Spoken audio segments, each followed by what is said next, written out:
forgotten room, I moved into the house on a sunny afternoon in late September. It was one of those old, charming homes with a wide porch and creaky wooden floors that seemed to whisper stories of the past. I was 24, fresh out of grad school, and just started my first real job in a small town where I didn't know a soul. The place was perfect, spacious, affordable, and full of character. The landlord, an elderly woman named Mrs. Hargrove, had been kind but oddly distant during the tour. She lingered in the living room, pointing out the original fireplace and the stained glass windows. But when we reached the hallway, she hesitated. At the very end was a door, slightly ajar, but she didn't open it. "That room's not part of the lease," she said quickly, her voice tight. "It's locked, and it's best to leave it that way." I didn't think much of it at the time.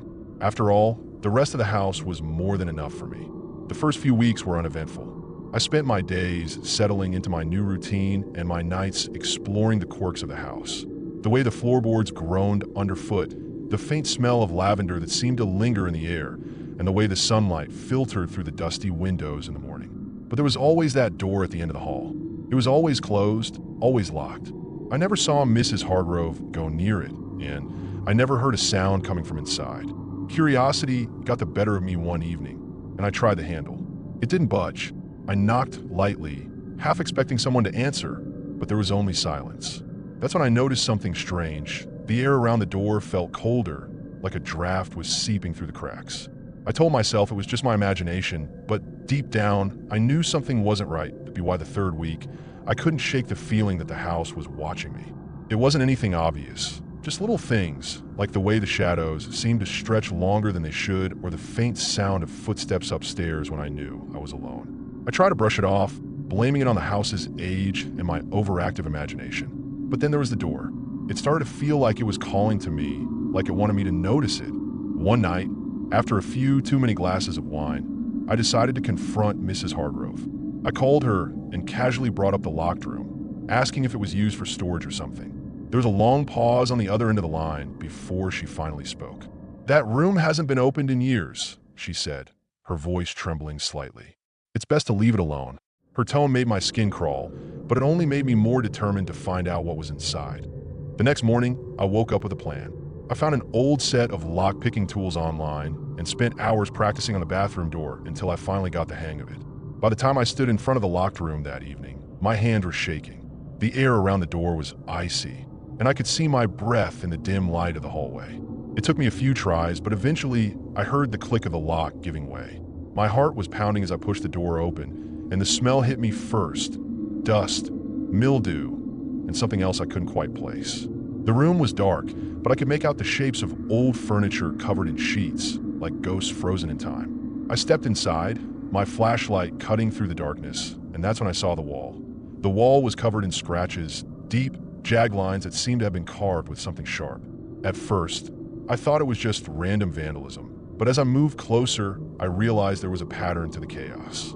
Names, dates, and in the center of it all, a single phrase etched in bold: uneven letters, don't let them in. My stomach dropped as I ran my fingers over the words, the grooves rough and uneven under my touch. The dates ranged from decades ago to just a few years back, and the names, there were so many of them, some faded, others fresh. I didn't recognize any of them, but something about the way they were written made my skin crawl. It was like they were warnings, pleas, or maybe even signatures. I don't know why, but I started wiping away the dust with my sleeve, revealing more and more of the wall. The deeper I went, the colder the room became, until I could see my breath fogging in the air. That's when I heard it, a soft, shuffling sound behind me. I froze, my flashlight trembling in my hand. The noise was faint, like something dragging across the floor, but it was unmistakable. My heart was pounding so hard I could feel in my ears as I slowly turned around. The room was still empty, the furniture untouched, but the door was wide open. I could have sworn I'd left it ajar, but now it was swinging gently, as if someone had just passed through it. I took a step forward, my flashlight beam darting around the room, and that's when I saw it, a shadow moving in the corner, just out of reach of the light. It was tall, too tall to be human, and it seemed to ripple like smoke. Before I could react, the door slammed shut with a deafening crash, plunging me into darkness that I fumbled with the flashlight, my hands shaking so badly I almost dropped it. When the beam finally flickered back on, the room looked the same, dusty, abandoned, and eerily still. But the air felt heavier now, like it was pressing down on me, and the cold was so intense it felt like my bones were freezing. I rushed to the door, grabbing the handle and twisting it, but it wouldn't budge. It was locked again from the inside this time. Panic surged through me as I yanked at the handle, my breath coming in short, ragged gasps. "Hello," I called out, my voice trembling. "Is someone there?" There was no answer, but I could feel it. Something was in the room with me. I turned around slowly, the flashlight beam sweeping across the walls, and that's when I saw it. The scratches on the wall were moving. Not the wall itself, but the shadows around the scratches, writhing and twisting like they were alive. I stumbled back, my back hitting the door, and that's when I heard it again, the shuffling sound, closer this time. The shadow in the corner was growing, stretching toward me like tendrils of smoke. I could feel my legs giving out, but I forced myself to stay upright, my mind racing. The names on the wall, the dates, the warning, it all clicked in that moment. This wasn't just a room, it was a trap, and I had walked right into it.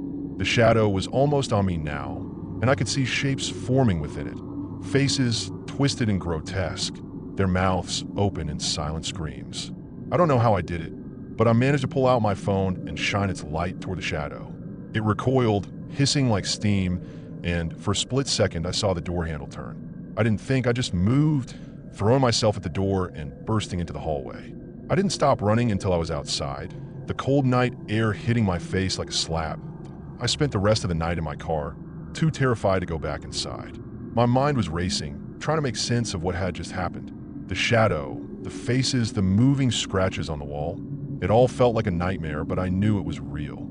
I could still feel the cold clinging to my skin, like the room had left its mark on me.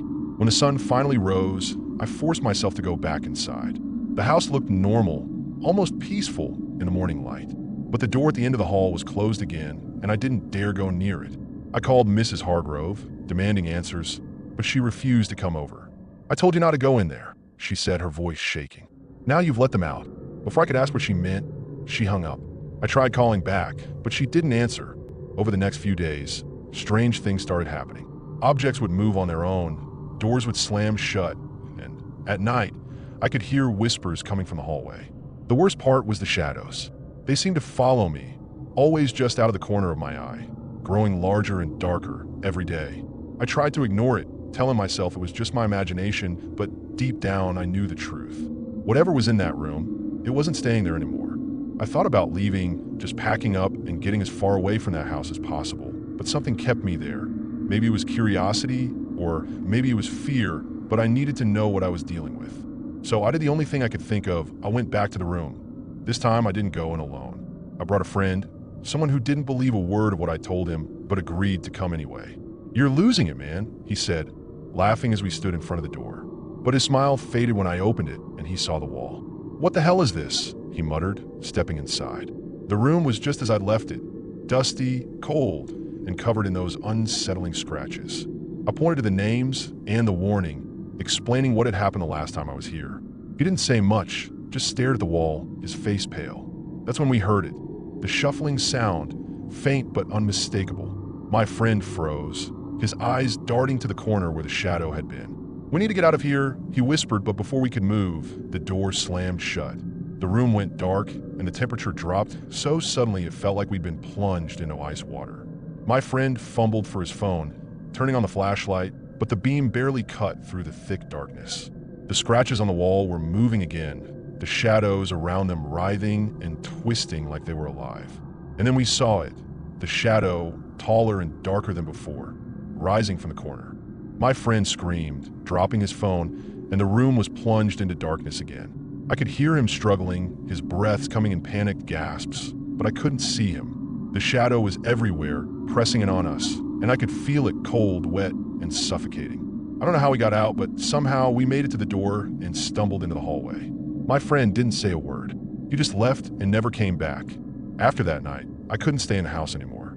I packed my things and left, but not before doing one last thing. I went back to the room and spray painted over the wall, covering the names, the dates, and the warning.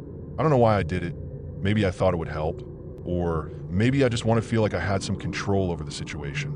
As I painted, I could feel the cold creeping back in, and I heard the shuffling sound again, louder this time. I didn't look. I just finished what I was doing and got out of there as fast as I could. I never went back, and I never heard from Mrs. Hargrove again. The house was eventually sold to someone else, and I often wonder if they found the room YET.TO this day. I don't know what was in that house or why it chose me. All I know is that I can't forget the faces I saw in the shadow or the way the room seemed to breathe like it was alive. Sometimes late at night, I still hear the whispers, faint but unmistakable, and I feel the cold creeping back in. I try to move on to convince myself it was all in my head, but deep down I know the truth. Whatever was in that room, it's still out there, and it's waiting. My only hope is that whoever lives in that house now is smarter than I was, that they'll listen to the warning on the wall and never, ever open that door.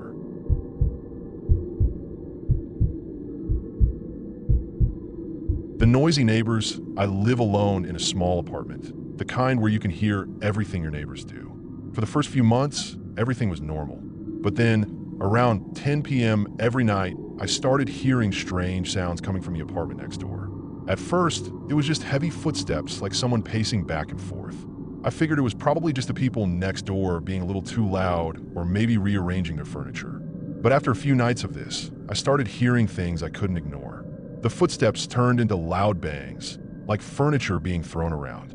I couldn't shake the feeling that something wasn't right, but I kept telling myself it was just some weird noise from the building. But it didn't stop there. The noises kept getting worse. The bangs turned into crashes, and I started hearing whispers, low voices that I couldn't make out, but I could tell they were coming from the apartment next door. I didn't know who lived there, but I figured I should at least go knock and ask them to keep it down. I was starting to lose sleep over it. So, one night I walked over and knocked on the door. No answer. I knocked again. Still nothing. It was strange, but I figured they might just be out, even though it didn't explain the noises. I went back to my apartment, but the sounds didn't stop. That night, I heard someone running up and down the hallway outside, almost like they were racing or maybe trying to get away from something. The next day, I decided to call the landlord. I was already feeling creeped out, but I figured I could at least get some clarification about who was living next door. When I asked about the apartment, the landlord sounded a bit confused. He told me the place had been vacant for months and there was no one renting it. I must have misheard something, I thought. Maybe I was just being paranoid. But that didn't explain the noises. It didn't make sense. No one had been there, yet something or someone was clearly making those sounds. I tried to brush it off, but that night, it started again. The banging, the running, and those whispers too. It was like someone was deliberately messing with me, that I couldn't take it anymore. I called up my friend, Josh, and asked if he could crash at my place for the night. I needed someone else to hear it, to confirm that I wasn't just losing my mind. Josh agreed, and we waited for nightfall.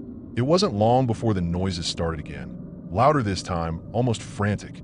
We could hear the furniture being overturned, followed by someone running in circles, and those whispers too. We both froze, staring at the walls of my apartment like they were about to crack open. It was definitely coming from the next door.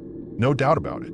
Josh and I decided we had to find out what was going on. So, we grabbed a couple of flashlights and went to the apartment next door.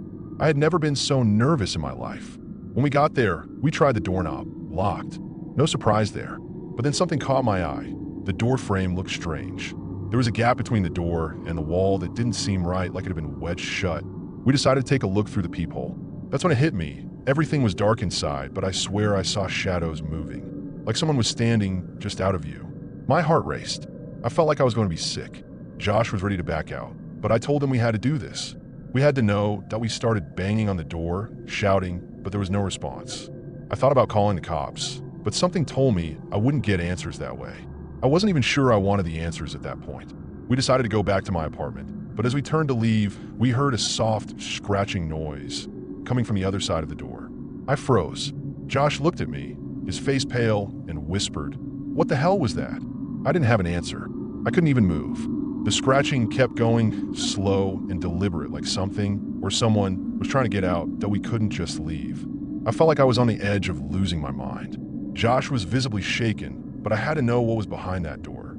So I grabbed the key from the landlord's office, figuring if no one was supposed to be there, they wouldn't mind us getting a peek inside.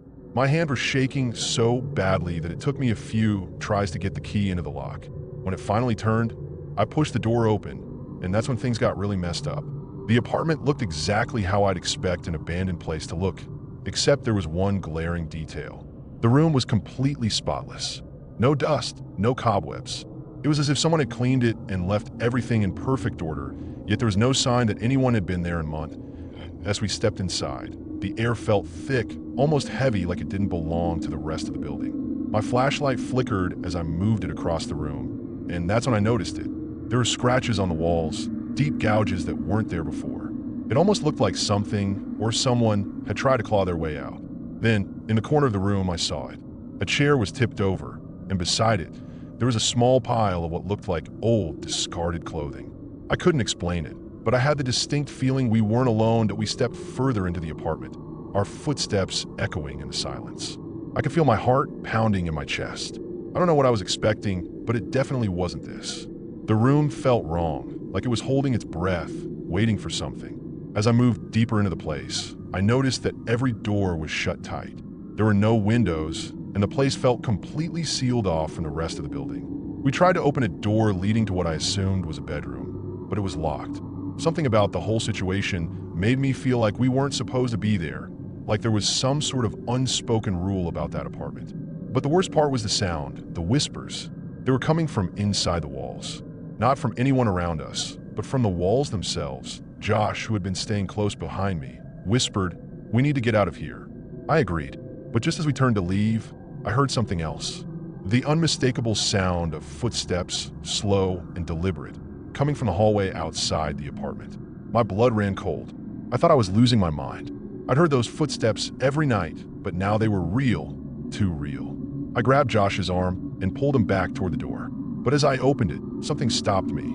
The hallway was empty, just as I expected. But as soon as the door creaked open, the whispers grew louder. And they weren't whispers anymore. It sounded like someone, or something, was laughing that we didn't waste any time. We bolted back to my apartment, slamming the door behind us and locking it. The laughter continued for what felt like an eternity, growing louder, then fading away, then coming back again. It was so unnerving, like it was all happening just outside my door. I had no idea what to think. All I knew was that I felt like we had just crossed a line we couldn't come back from. Josh kept telling me to call the police, but I knew there was nothing they could do. What were we going to tell them? That the apartment next door was haunted, that we'd heard whispers in the walls? No one would believe us. The next few days, the noises stopped. Complete silence. I never heard the bangs, or the footsteps, or the whispers again. But I couldn't shake the feeling that something was still there. I kept looking at the apartment next door, waiting for someone to move in or for the landlord to fix the door. But nothing ever happened. It was as if the place had been frozen in time. Eventually, I moved out. I couldn't stay there anymore, not with that feeling hanging over me. And every now and then, when I pass by that building, I can't help but wonder if someone or something is still in that apartment. I'll never know for sure, and maybe that's the scariest part.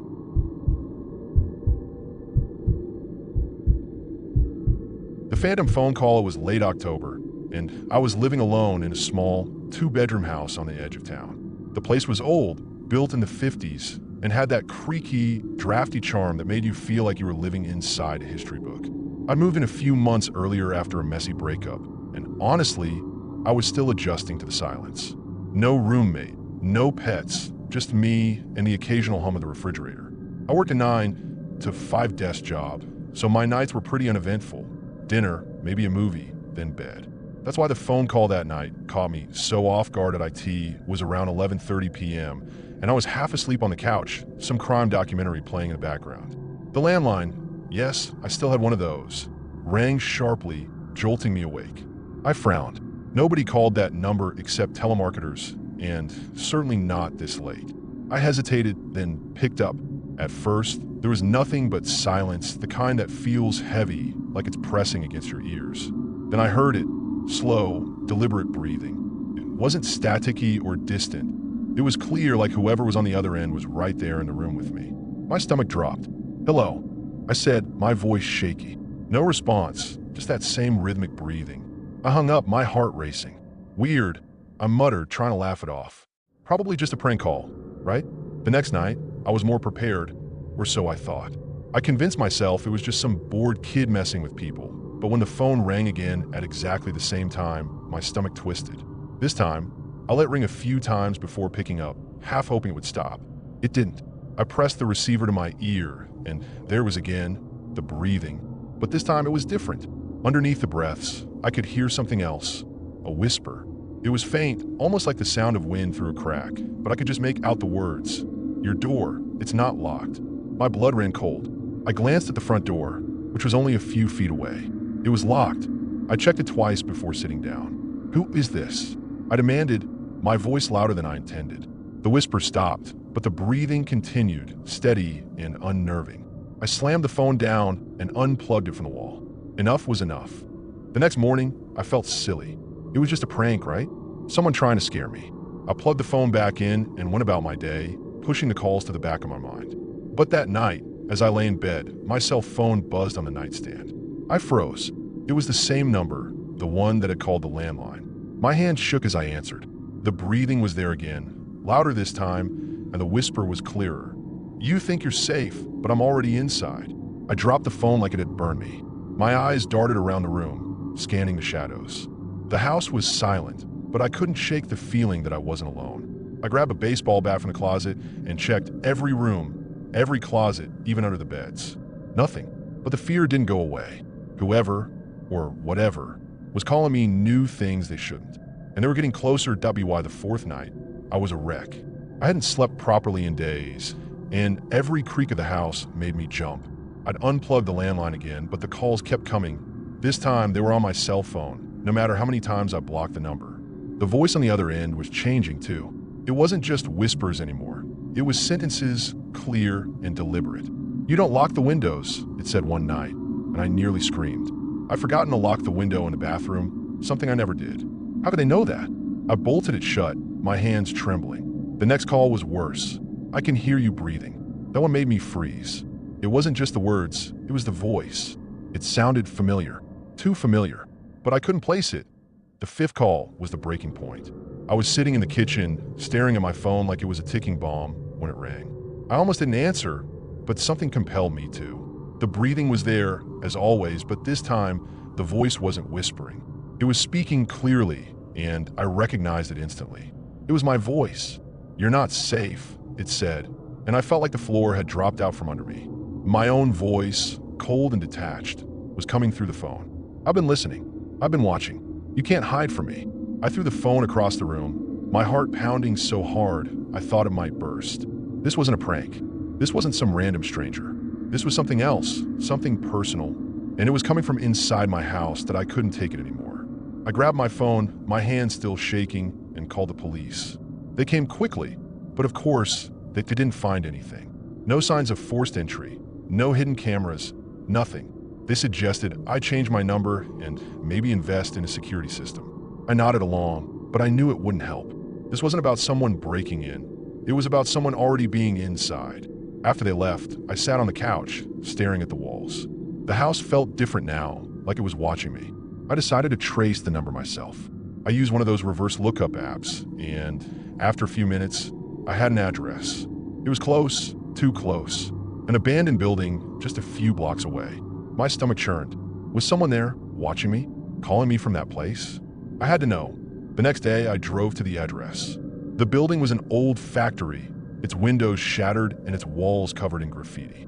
It looked like it hadn't been touched in decades. I hesitated at the entrance, my heart pounding. What was I even doing here? But I had to know. I stepped inside, the air thick with dust and decay.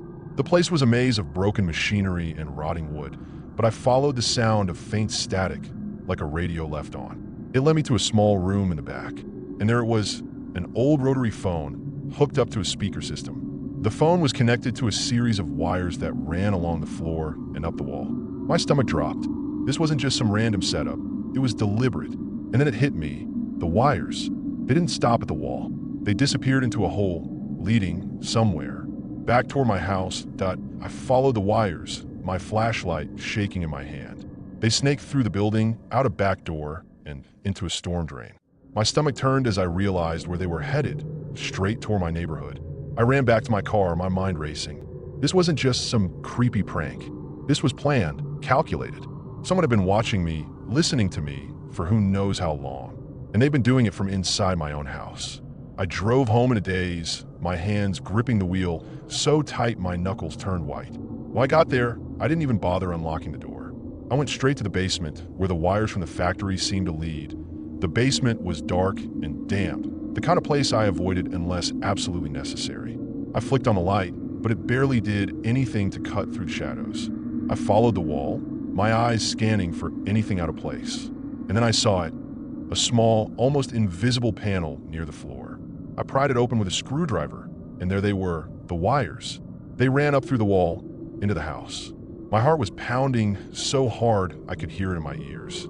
I followed them up the stairs, through the living room, and into the hallway. They led to a vent near the ceiling. I grabbed a chair, stood on it, and unscrewed the vent cover. Inside was a small recording device, hooked up to the wires. It was still on, a tiny red light blinking in the darkness. My blood ran cold. Whoever was behind this hadn't just been calling me. They'd been listening to everything. Every conversation, every breath, every moment of silence. And they'd been using my own voice against me that I tore the device out of the vent, my hands trembling. The red light flickered and died as I yanked the wires free. For a moment, I just stood there, staring at it, my mind racing. Who could have done this? And why? I thought about the factory, the abandoned building with its eerie setup. It felt like a decoy, a way to throw me off the trail. But the truth was right here in my house. Someone had been inside, someone who knew the layout, who knew how to hide this thing without me noticing. I felt violated, like my privacy had been stripped away layer by layer. I called the police again, but deep down, I knew they wouldn't find anything. This was too calculated, too personal. The call stopped after that. I changed my number, installed security cameras, and even had a locksmith rekey every door and window. But I never felt safe again. Every creak of the house, every whisper of wind made me freeze. I moved out a few months later, unable to shake the feeling that I was still being watched. To this day, I don't know who was behind it or why they targeted me. All I know is that the calls weren't coming from outside. They were coming from inside my house, from someone or something that had been there all along. And sometimes, late at night, I still hear that breathing in my dreams, a reminder that I was never really alone.